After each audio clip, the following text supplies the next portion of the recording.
up early. I'm not going to the gym this morning. I'm up early to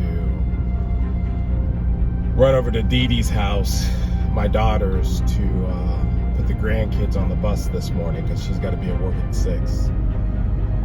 So I was actually up around 3 because I couldn't sleep. And so I just got up early, did some prayer and meditation, just listening to, gospel music and a few different motivational messages. And, it just struck me as I'm groggily getting my mind and body moving, and I am not a mistake. I wasn't in error in God's judgment in creating me. I was made with intention and purpose.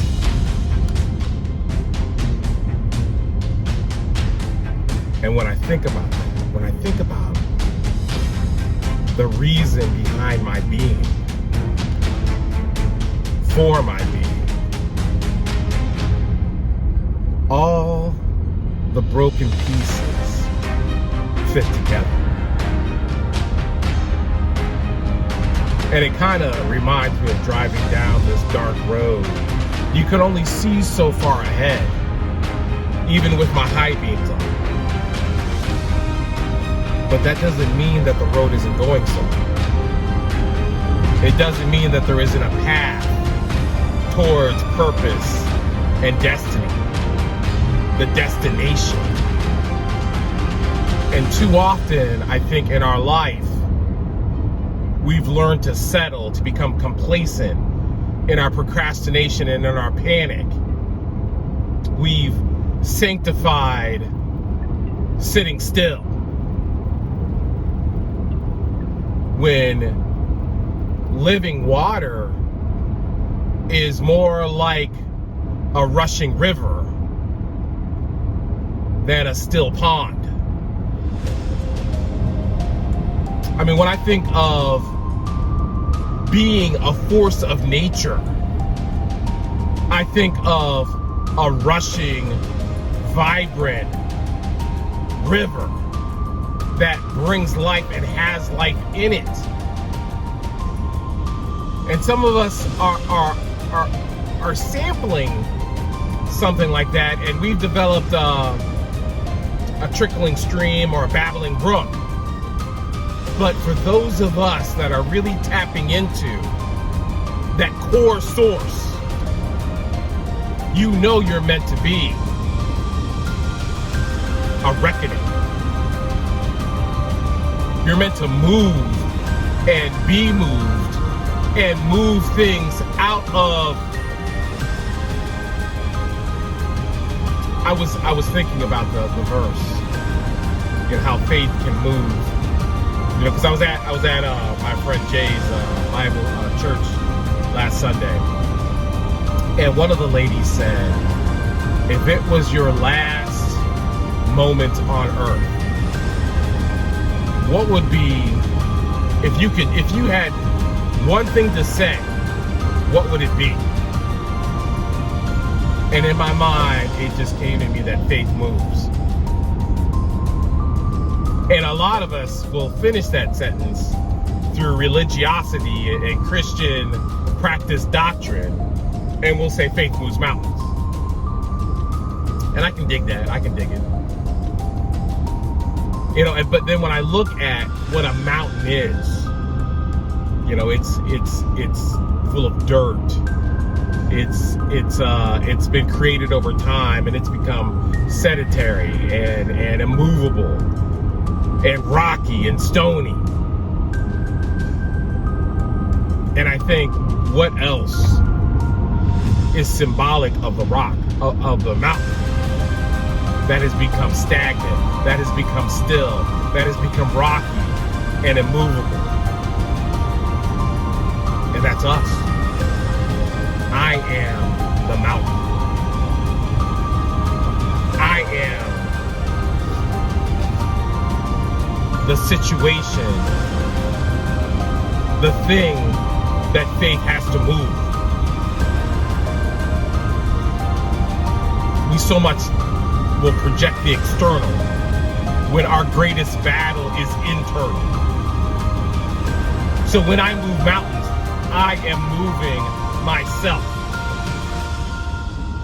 You know, I know everybody's heard the saying or the story about the man who was facing the storm, and then he became the storm.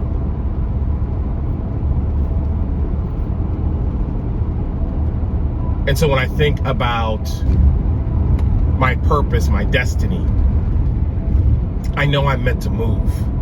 I'm meant to move mountains. And the mountain is me. And when I do that,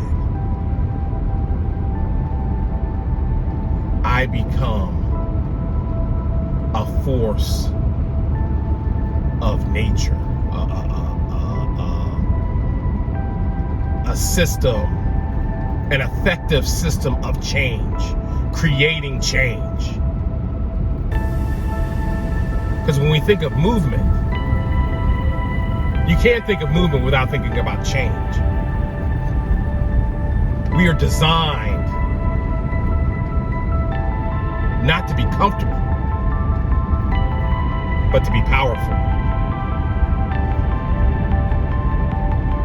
Yeah, when you think about it, the most dangerous thing about a mountain is when it moves and there's a mountain slide or an avalanche, and it just totally restructures the landscape around it. Because all of a sudden, that huge land mass gets up and moves. And that's how powerful it is when you suddenly decide to change your destiny from being sick and diseased and afraid, becoming something of courage, boldness, and truth.